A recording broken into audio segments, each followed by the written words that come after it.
Welcome to the slop farm. Enjoy the video. You begin by cutting power at the main. Do it now. Once the main is off, verify every branch with a non-contact tester at the Siemens breaker. You need 0 voltage to proceed.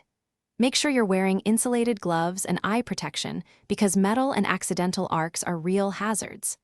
Next, label or photograph the panel layout so you can reinstall correctly and clear a 3-foot workspace. These steps protect you and save time when you reach the breaker itself.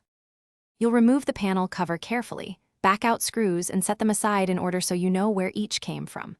Once the cover is off, test again directly at the breaker terminals to confirm de-energized conditions.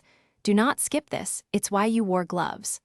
Now identify which side is line versus load, loosen the terminal screws, support the conductor with your free hand, and withdraw the wire. Keep the breaker supported. Once free, unclip it from the bus. You release the latch and pull the Siemens breaker straight out from the bus with steady force. Avoid twisting to prevent bus damage. Once removed, inspect the breaker stab and surrounding bus for discoloration or melting. Any burn marks mean replace parts before powering up.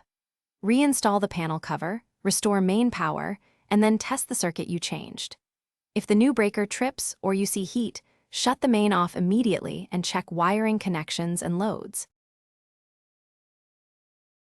Thanks for watching.